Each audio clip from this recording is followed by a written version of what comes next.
Okay, next speaker is Elizabeth Hillman.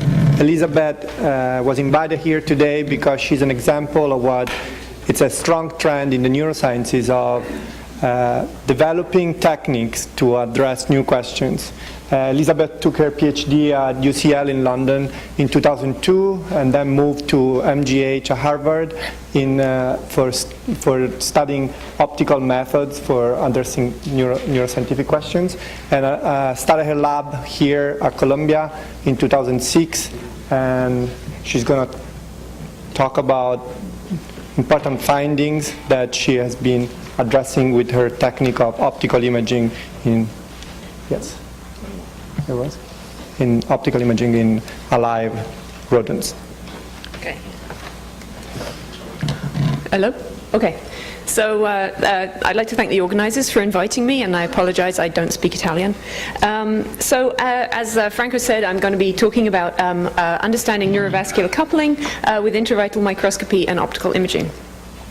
So what is neurovascular coupling? Maybe it's a term that some of you haven't heard before. So what you probably know is that the brain relies on a rich blood supply, which is locally modulated during functional stimulus. Okay, so if I move my left hand, there's a region in my right somatosensory cortex which is going to increase its blood flow.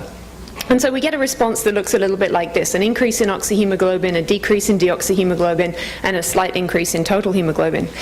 And this modulation is the basis of fMRI and near-infrared spectroscopy. So fMRI, you've all seen these maps, and I'm sure a lot of you in the room are familiar with or use fMRI.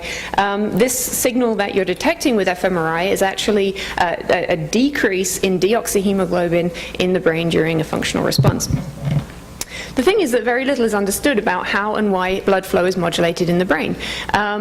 If you look back at this, it's actually a little curious. You do this stimulus, so this gray region here corresponds to stimulating the pore of a rat, and then you see an increase in oxygenation in the area where you're stimulating, not a decrease, not something that's reporting that the neurons are using oxygen and therefore there's a decrease in oxygenation. It's an increase in oxygenation. So it's something that the brain is actually doing in response to the fact that there are neurons firing, and therefore it really is a hemodynamic response to activity. It's not just some consequence of the fact that neurons are firing.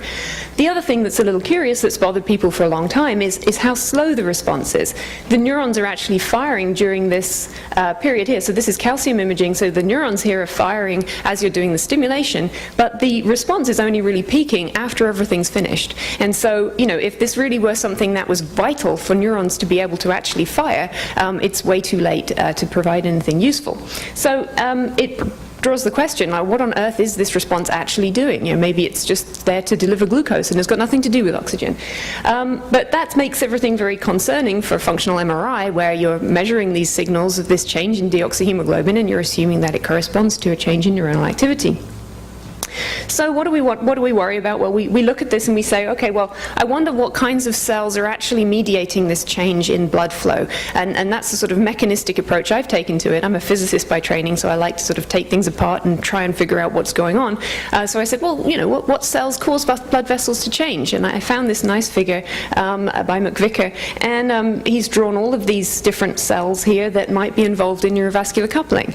And as you'll see, they're all the cells in the brain. So astrocytes, pericytes, interneurons, and neurons, all of them may or may not be involved in somehow propagating this message between neurons that are firing and blood vessels that need to change.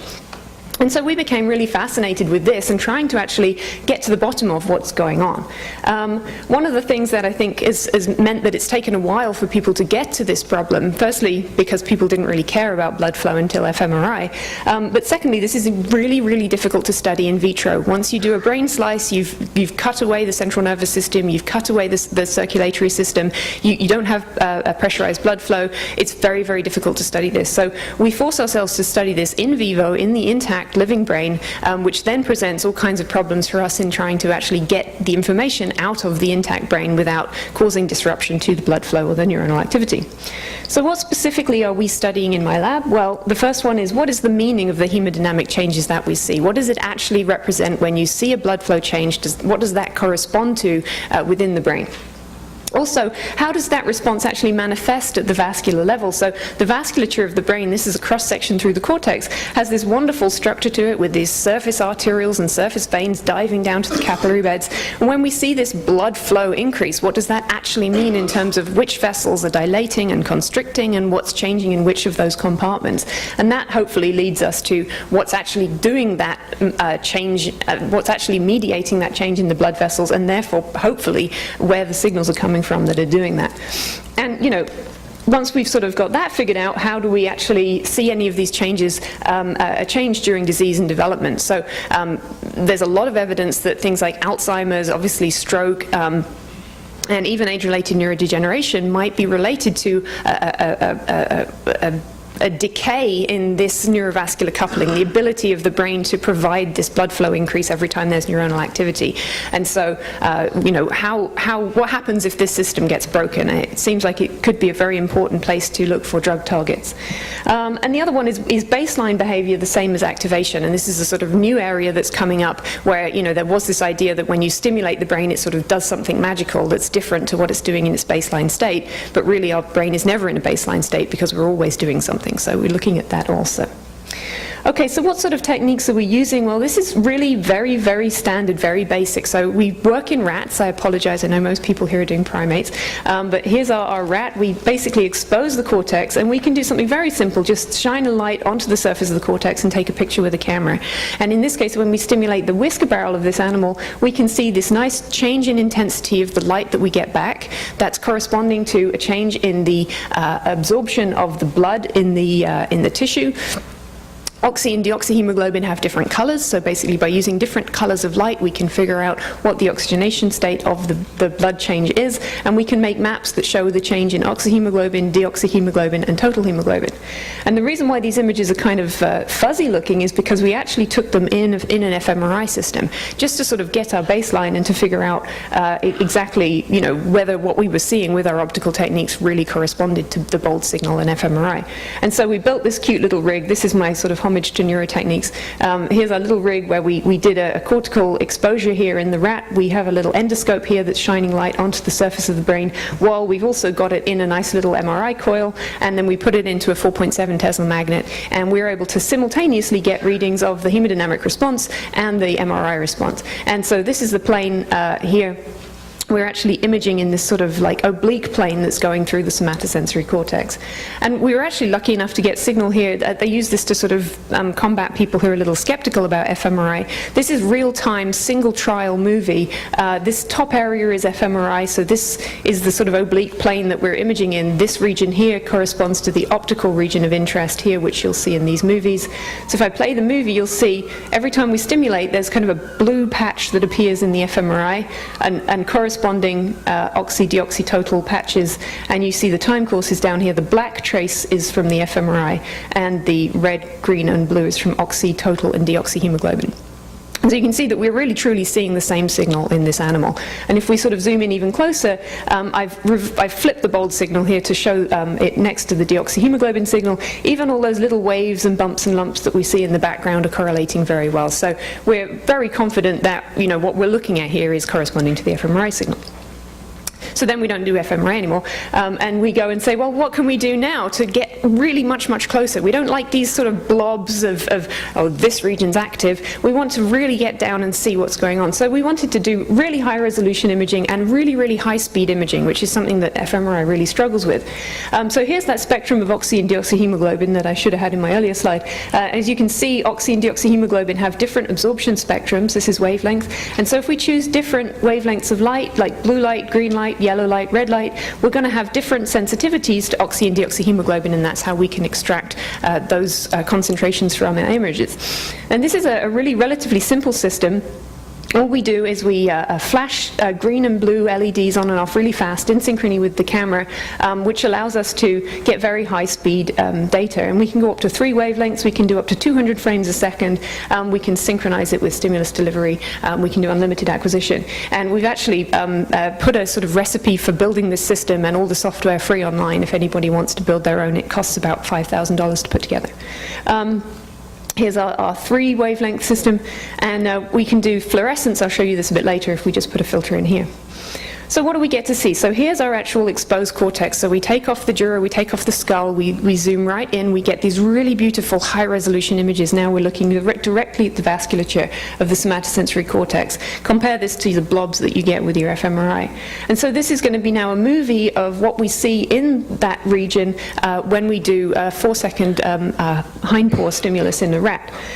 One thing that we get for free is, because we're taking images of the baseline tissue with different wavelengths, we can easily make these maps that show the arterioles versus the veins versus the parenchyma just based on their different baseline oxygenation values.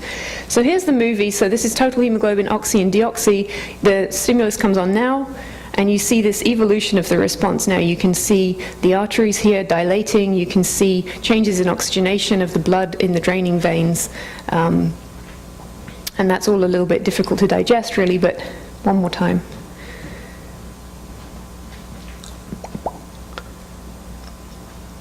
Okay, so there's all different regions changing at different times. Different regions have different changes in oxygenation versus total. It's all a big mess, basically.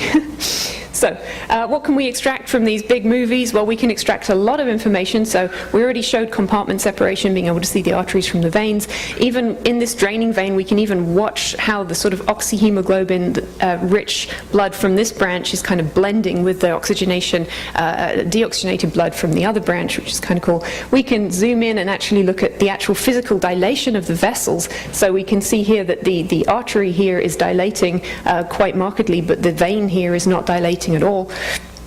And we can also get actually the speed of flow of the blood. Just because we're going so fast, we can actually watch the red blood cells moving along, and we can calculate how fast they're going. So we have all this information, which is a great deal more to understand what's going on than if you just had a blob. And we can hear, this is just extracting actually the time courses of different regions. So this is the artery here, this is the vein and the capillary. And again, you can see very different time courses, very different amplitudes of the changes. If you particularly look at the deoxyhemoglobin, they're very different changes. And we can sort of unmix those and represent, you know, what parts of the signal are corresponding to the arteries red there, the veins blue, and the green parenchyma. And we can go even further. So the point here again is, remember that when you get this blob measurement with fMRI and this time course from fMRI, you're getting all of this stuff mixed in together.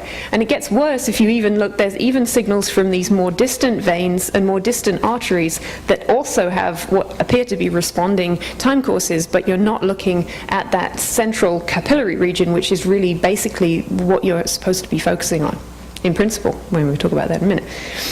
Okay, so we've sort of now got this really rich data, and we started to say, well, how is this response initiated? If we're going to understand what does it mean, we need to figure out how does it start, who tells it to start, and which cells tell it to start, and how does it grow from there, and when does it start? Because, you know, is it really an anomaly that this blood flow response is so late compared to the neuronal activity? So here's a sort of time sequence that we have of the total hemoglobin changes, and you can see some interesting things here. For example, right here, so the stimulus started at 6 seconds.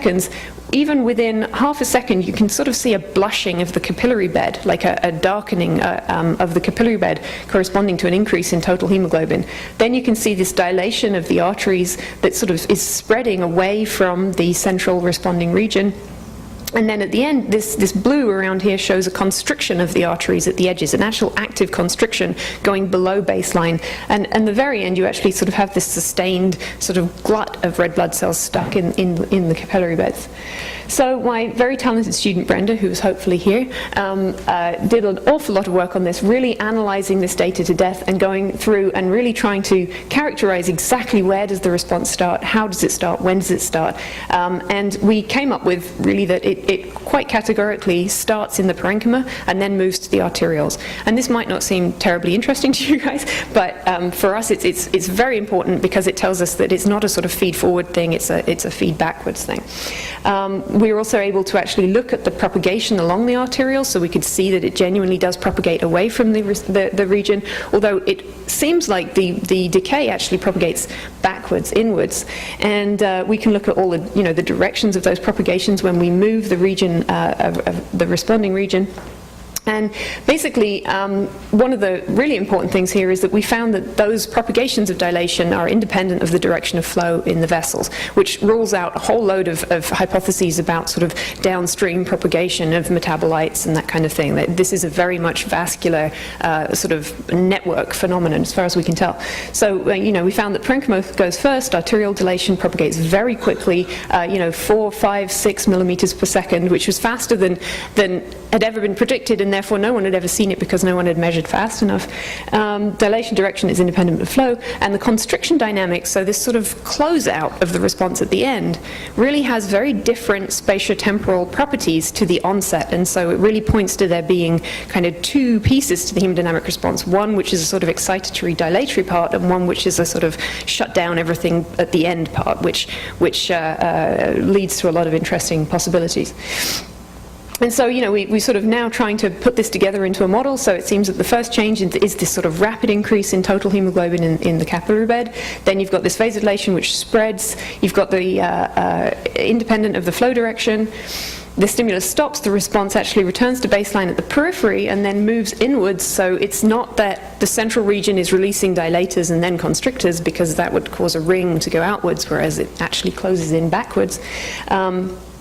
And this capillary hyperemia is the last return to baseline. So, you know, we have all of these new things now that we want to look at, and then we want to actually see if we can find the mechanisms that go along with this, and therefore hopefully get back to what caused them in the first place. Just for those of you that do primates, I just wanted to show a little data that we've got in collaboration with Aniruddha Das. Well, he got the data and I did the calculations. But we wanted to sort of just show that what we were looking at here wasn't just a function of the fact we were using rats. This is awake-behaving primate data in the visual cortex. And when we do our conversion to oxy, deoxy, and total hemoglobin, we see very similar results. We see nice increase in oxy, decrease in deoxy, increase in total. And this sort of relates to those of you that may have been hearing about the initial dip or maybe used to seeing intrinsic signal imaging, where you see this sort of big change at the beginning. We can do a similar sort of looking at the time courses from the arteries and the veins and capillaries, and we can even sort of unmix them in that spatial way to just pick out the responding capillary region from the arteries and veins that have different time courses. But this is the work that Aniruddha and I did together, where we looked at this initial dip. This is the signal that people have been measuring for a long time at the standard sort of intrinsic signal optical imaging folk have been imaging at 605 or 630 under the assumption that they're sensitive to deoxyhemoglobin and that they're seeing this signal, that there's this nice big dip that occurs right at the beginning, and that dip is corresponding to a deoxygenation of that region, which is corresponding to those neurons gobbling up all the oxygen, which is what, you know, really makes sense and makes people feel warm and fuzzy that they're seeing a signal which genuinely is, you know, hungry neurons. But unfortunately, what we showed was just by really getting to the bottom of the spectroscopy and the physics of how the light's going in there and what's going on with the hemoglobin, that when we convert this data properly to oxy and deoxyhemoglobin, we actually get rid of that dip and it goes away. And if we really analyze it, we see that the reason you see this dip is because of that very early increase in total hemoglobin, which causes this sort of anomalous signal change. And so this rapid increase in capillary hemoglobin is again what we saw in our other results, and really points to the mechanism being very different. So unfortunately that warm and fuzzy initial dip thing does not, like, you know, okay, don't start an argument, but in a lot of cases doesn't appear to be what's there. It's certainly not what you're measuring when you're using these standard wavelengths, but it points therefore to there being a very bizarre mechanism of somehow that the brain's first response to neuronal activity, and very quickly, I don't know if you saw, it was about 400 milliseconds, is able to somehow increase the number of red blood cells in the capillary bed right next to where the neurons are firing. And that's the signal that we all want. Okay, so then the question is, how on earth does that happen? And so one of the main things that we wanted to look at to begin with is astrocytes, because you've probably seen in the last few years there's been a lot of publicity about astrocytes being involved in neurovascular coupling, and a lot of that was based on some early sort of observations where this is our sort of classic picture of a diving arteriole here, and you can see, you know, again, we've just drawn in all of the possible cells that might be involved. Maybe there's some afferents from the thalamus, and maybe there's interneurons, and maybe there's end feet. If you look at this data here, this is 2-photon microscopy of this diving arteriole, and what this paper showed was if you uncage calcium in that astrocyte, you can see an increase in the dilation of the vessel. So this has been sort of the work that's been pointing towards astrocytes being the thing that's involved in initiating and controlling the hemodynamic response. However, we were very concerned because typically astrocytes have been understood to have very limited influence over long distances. They're sort of described as having very discrete domains, just sort of patches that they're a little master of their own little region, but they don't really communicate over long distances.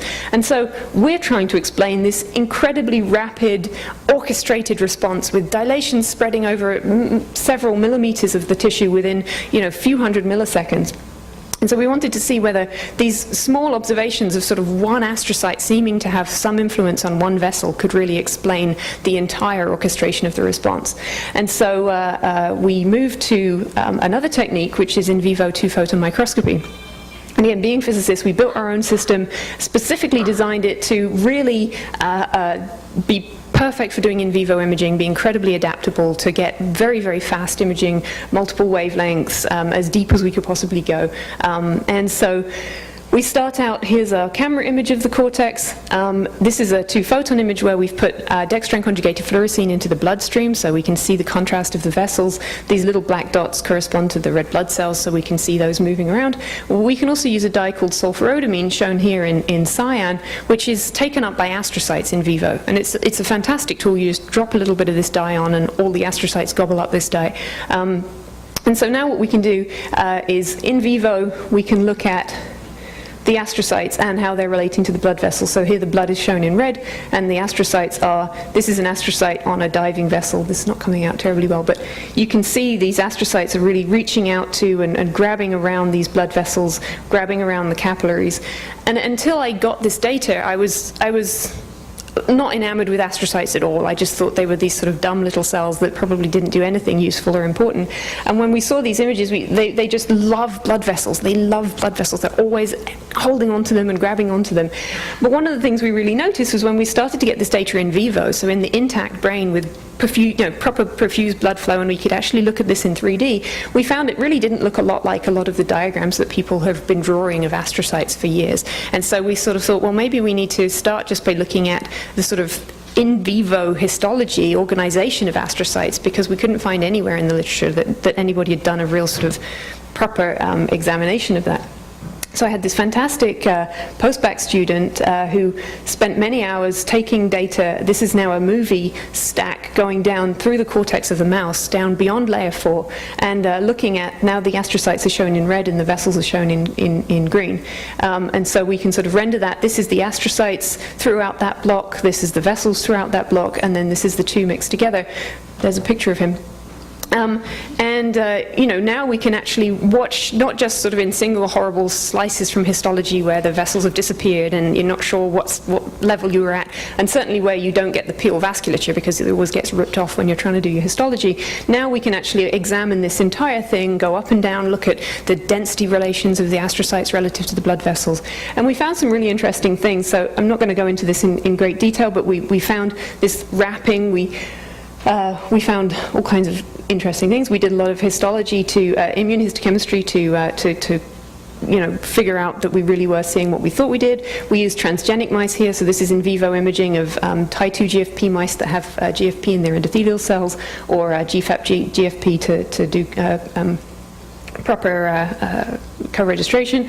And so we came out with this sort of new vision of what's going on with the astrocytes in the cortex. And the first thing that we found was that there's this sheath that I was kind of trying to show you. There's this wrapping of processes from astrocytes around blood vessels. And we knew that, and people said, well, look, there's this sheath of astrocytes around all of the diving arterioles, so that must be what's happening. Well, we found that there was this sheath, but it was wrapping everything, all the arteries, all the veins, all the capillaries. It was absolutely continuous. We also found about 98% of all the astrocytes that we saw were holding onto a blood vessel. Right? There weren't any that were just sitting around doing nothing. They all seemed to be holding onto a blood vessel. And so we got really intrigued by this, and actually a paper came out while we were writing our paper that showed that actually when the astrocytes hold onto those blood vessels, they form gap junctions. And so what we actually think we might have seen is the sort of this signaling conduit that if all astrocytes are holding onto all the blood vessels and all the blood vessels are all continuous, then you actually have a way that the astrocytes could be communicating over long distances and along the vasculature. So I was kind of actually a bit upset because I was hoping this was going to prove that that astrocytes had nothing to do with it, but actually it looks like astrocytes really have a lot going on that might mean that they could feasibly signal along the vasculature. We found also, just from a sort of experimental point of view, that this dye that we're using, sulfurotamine, somehow also stains PL arterioles. And we did a lot of work to prove that actually the staining that people see on PL arterioles is not from astrocytes, which sort of was very surprising, since this dye is incredibly specific to astrocytes. And what we found was actually that it's staining arterial endothelial cells, and only arterial endothelial cells, not venous endothelial cells.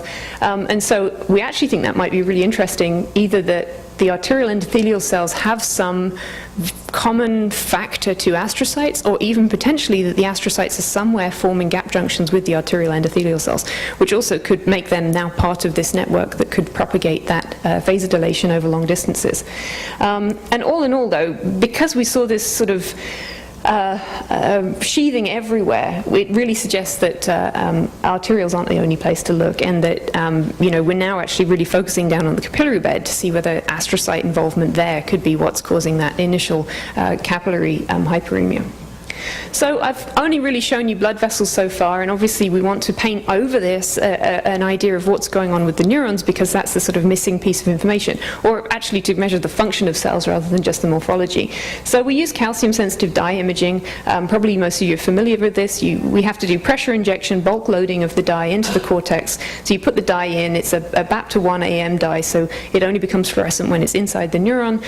It loads into the neuron, you wait a while, and then when you stimulate the neuron, you have an influx of calcium, and that increase in calcium causes an increase in intensity in the neuron flash. So now if we use our camera system again, in this case now we're imaging with blue and green light. The blue light is exciting green fluorescence, and so if we're flashing these two things on at the same time and we put an emission filter in here, we can simultaneously measure the changes in reflectance, which correspond to the hemoglobin changes, and the changes in the calcium. We've pressure injected at multiple sites here in the brain. So this is wide field imaging of the calcium response. And so now we play our movie. As we stimulate, this is the calcium response, goes bang, bang, bang, bang, bang with every 3 hertz 4-pore stimulus, and then we see our classical hemodynamic response there that goes along with it. And this is sort of where we get that data where we can really show how these two things are uncoupled.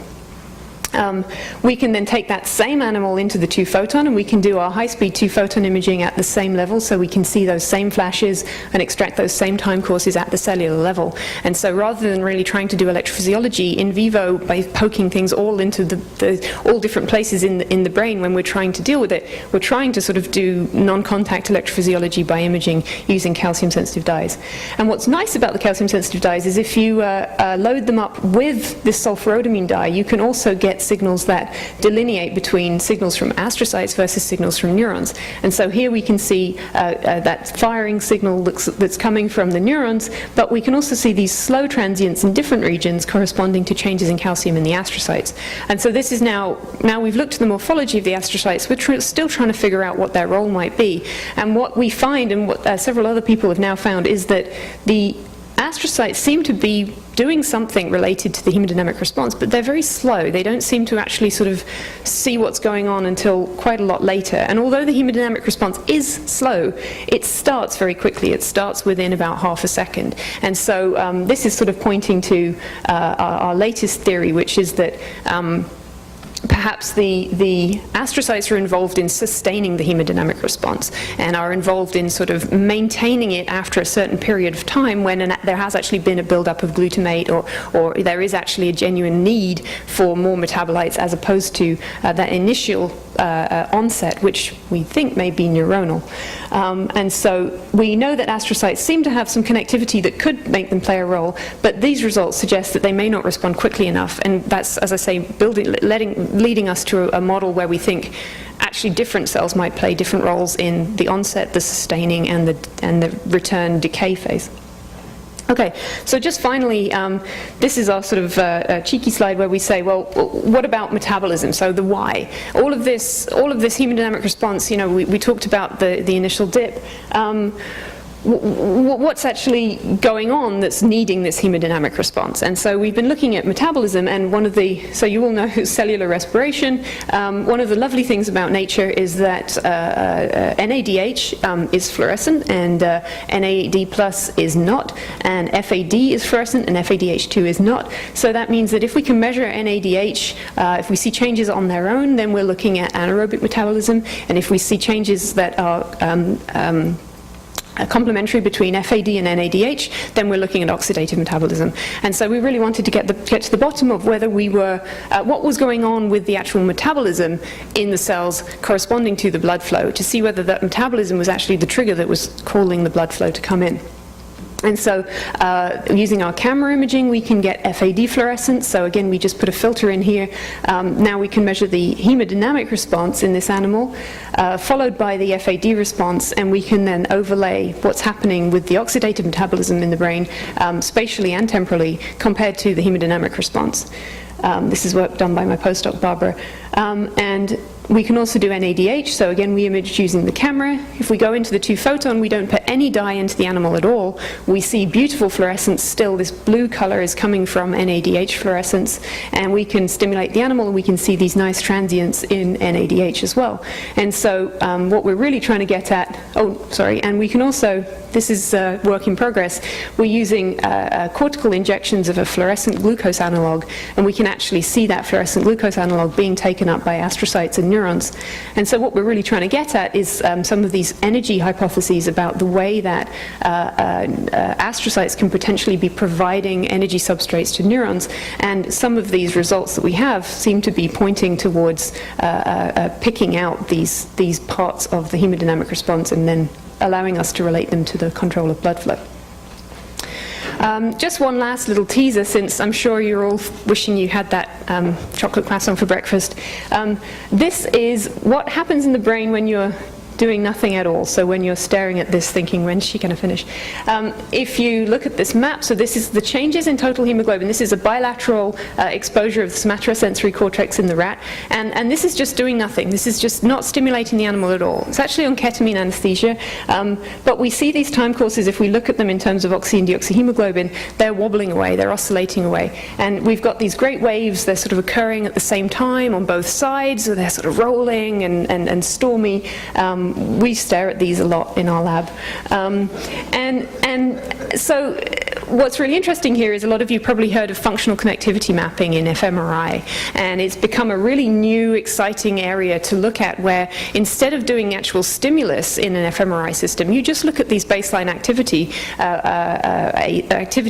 and the idea is that you can pick one region, and if you find another region that's behaving in the same way, then it must be somehow functionally connected, it must be somehow neuronally connected. And so, you know, we can do that with our data. If we pick a seed region over here and we look for all the other regions correlating, we can see quite nice correspondence between two regions on opposite sides of the somatosensory cortex.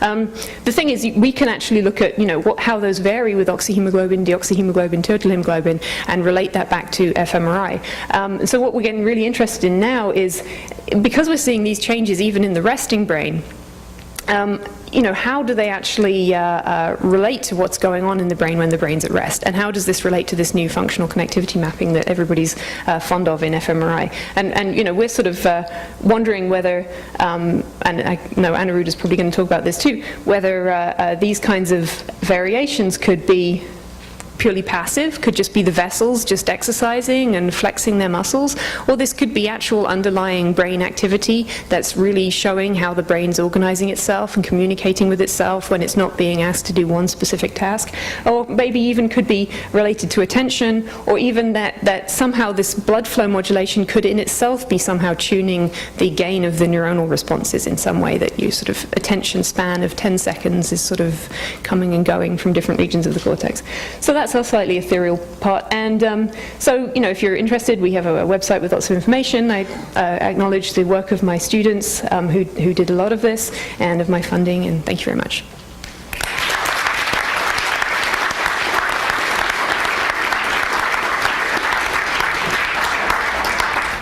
We have time for a few questions.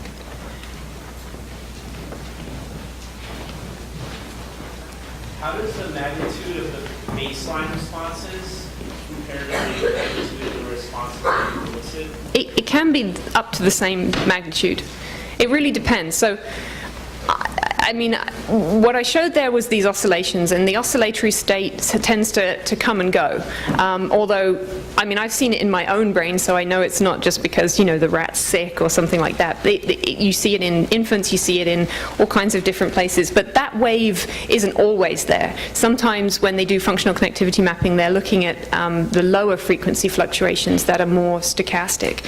So, I mean, we're really interested in when and where that wave actually onsets and how it comes. Sometimes we would see, if we stimulate the animal, we'll see the hemodynamic response, and then the wave will carry on, and that wave can kind of lock into the hemodynamic response and actually kind of increase it. So, I mean, I wish I knew all about that wave and all about the other low frequency oscillations, and hopefully we'll learn more as we work more on this. But it's very big. It could feasibly really confuse people if they were looking at that and not necessarily their neuronal response. David and Amiki? You're giving us these beautiful measurements of metabolism, oxidation, glycolysis, dynamic responses, and you said you're looking at that with respect to physics that are out there. You didn't put it together. So what is your current best guess as to what's going on? In terms of the metabolism? Relationship between the metabolism, those variables you're measuring, and the components of the hemodynamic. So, I don't think that the observations that have been used to support the lactate shuttle hypothesis have been mostly in vivo up until this point. Very much sort of like, I take a dish of astrocytes and they do this when I put glutamate on them, or there's been some brain slice observations, but the responses there were very, very slow. So I was imagining that we would see much faster responses, and we seem to be seeing things that are consistent with the in vitro observations, and that suggests to me that the current interpretation that, oh, well, in vivo they're probably a lot faster and then it will all make sense, I'm not sure. I think we're seeing things that are consistent with the previous observations, which were cited as being consistent with the lactate shuttle hypothesis, but I'm not completely sure that it works exactly the way that people think. I think the biggest thing to take away from it is that those responses do seem to be also slow. And so my favorite theory right now is this sort of three-phase piece that I was talking about, where it seems that there are cells in the brain that are well placed to sense that activity is going on and to respond to the fact that activity is going on and that they need to bring in blood flow. But I don't think that necessarily they are what causes that initial increase in blood flow. I think that initial increase in blood flow almost becomes reflex in the brain, that every time there is an input to the cortex, there's also some demand, some command that says there's going to need to be blood flow. And that then those other cells are related to sustaining that if there gets to be a buildup. And so when we see those changes in metabolism, they seem to be slow and on the order of those kinds of signals.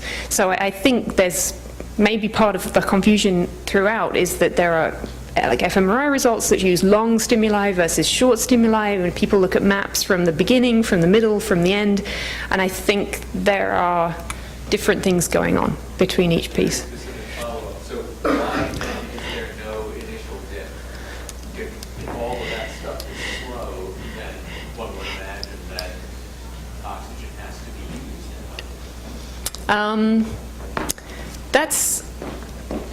That's a good point. That's a good point. There is a PO2 change. So that is actually important. People that stick PO2 electrodes in there actually do see a nice dip. There is an increase in oxygen consumption followed by an overshoot caused by that influx of blood. The point is that is not what you measure when you measure the blood. You want to ask it? Is it a short question? Yeah. Functional connectivity implies that if you were to deactivate one somatosensory cortex, you might not see similar waves in the other somatosensory cortex, that they were actually connected. So put some potassium on one cortex and see what happens? We're actually looking at it in a glioma model. So we've got sort of models where we've got nasty things happening on one side, and we're trying to look at, how they get affected by that. But yeah, potassium's probably a lot easier. Did you? Yeah, so what do you guess about that initial, it's like this reflex action, the initial hyperemia, initial increase of blood flow. What is the signal? If it's not astrocyte, what is the neuronal mediation of that? Well, if I knew that. No, a lot is pointing to, interneurons can express a lot of different vasoactive substances, NO and all kinds of things. We know that there are lots of afferents that come from the thalamus. We know that there are VIP interneurons that go all the way from the thalamus up to layer 1. So there are a lot of sort of structures that are in place. And I mentioned at the beginning we were interested in actually development and the way that the hemodynamic response develops. And one of the really intriguing things we found is that in human studies looking at newborn infants, the hemodynamic response is quite different. It actually seems to have characteristics of being immature and not having developed that sort of initial piece. And so we wonder if it could be related to sort of structural migration of, connections forming over time and then figuring out how to make that response as quick as it can be.